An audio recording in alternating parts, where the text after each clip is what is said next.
इस समय हम अंजी ब्रिज से आगे जा रहे हैं। यहाँ पर अंजी ब्रिज पर सीआरएस इंस्पेक्शन हो चुका है और यहाँ ट्रॉली इंस्पेक्शन चल रहा है। साथ ही साथ एक और चीज़ मैं आपको बता दूं, आने वाले दिनों की बात करेंगे तो जिस जगह पर हमारी ट्रॉली चल रही है, इस जगह पर वंदे भारत एक्सप्रेस ट्रेन चला करेगी।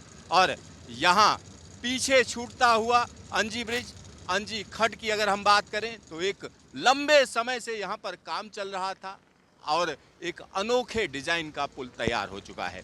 साथ ही साथ यहाँ पर एक और बात कहूँगा कि अगली जो टनल है, अगर हम उसकी बात करते हैं तो यह टनल सीधा सीधा रियासी स्टेशन के पास ले जाती है। और अब हम उस टनल के अंदर जा रहे हैं और टनल 35 की अगर हम बात करेंगे तो एक छोटी सी टनल है और यहाँ से रियासी बिल्कुल पास में है।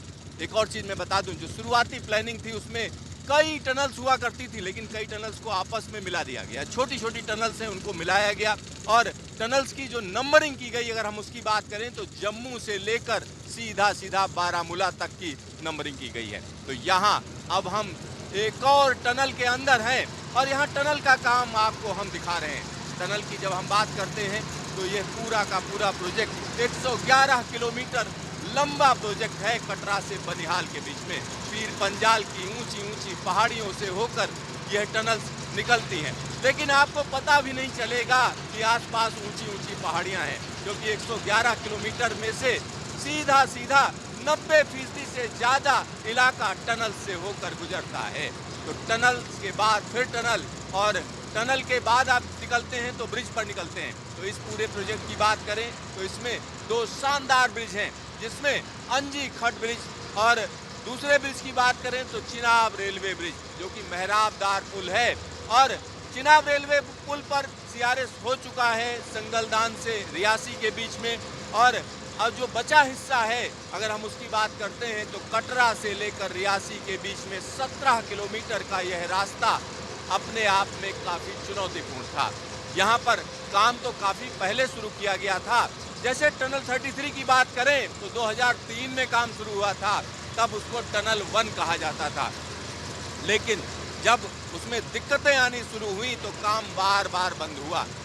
अब जाकर 21 साल बाद सबसे आखिरी चरण में वह टनल तैयार हुई और यही वजह है कि श्रीनगर से लेकर दिल्ली के बीच में जो रेलवे सेवा चलनी थी, उसकी जो डेट है उसको बार बार बढ़ाया गया। यानी हर बार डेडलाइन बढ़ती रही, लेकिन अब वो समय आ गया है जो श्रीनगर से लेकर कन्याकुमारी के बीच में ट्रेन चलाई जा सकती है।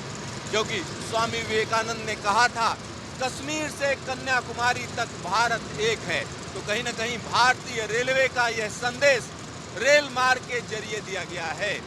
और आने वाले दिनों की बात करें तो दिल्ली से आप बैठेंगे सीधा सीधा श्रीनगर पहुंचेंगे, कश्मीर घाटी में सैलानी बढ़ जाएंगे। निश्चित तौर पर कहा जा सकता है, क्योंकि माता वैष्णो देवी आने वाले सैलानियों की अगर हम बात करें तो साल भर में 1 करोड़ से ज़्यादा लोग वहां पर पहुंचते हैं, तीर्थयात्री पहुंचते हैं। और वो तीर्थयात्री श्रीनगर जाने के लिए अब ट्रेन का इस्तेमाल करेंगे। इससे इस इलाके में कारोबार बढ़ेगा, साथ ही साथ टूरिज्म को बढ़ावा मिलेगा। लोगों की जो प्रॉस्पेरिटी है या लोगों का जो हम कह सकते हैं कि वेलबींग है, वो बढ़ेगी। और यह पूरा का पूरा ट्रैक ऐसे ऐसे इलाकों से होकर गुजरता है जहां पर ट्रेन की बात तो दूर, सड़कें तक नहीं थी। अगर हम भारतीय रेलवे की बात करें तो 260 किलोमीटर सड़कें बनाई गई। उसके बाद जगह जगह ये पूरा का पूरा प्रोजेक्ट कंप्लीट किया गया।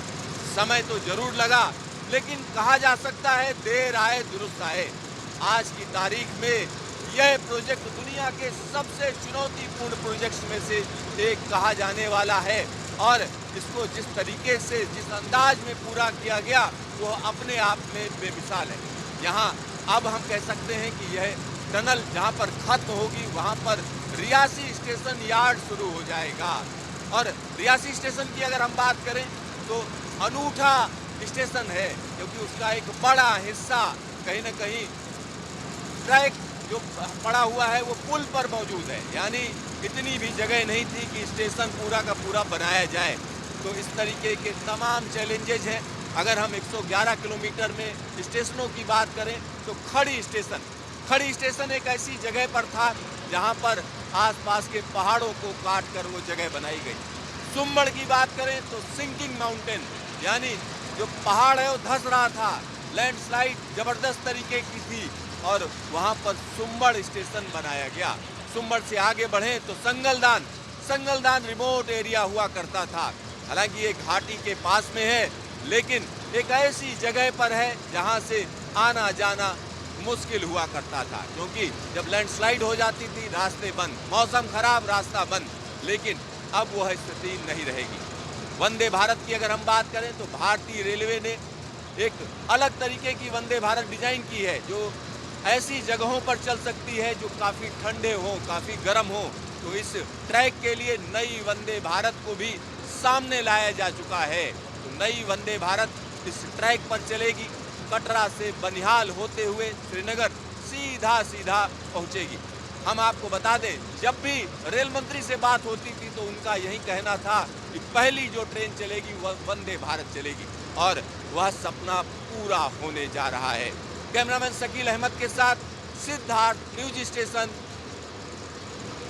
Tunnel number 35, USBRL, Jammu Kashmir.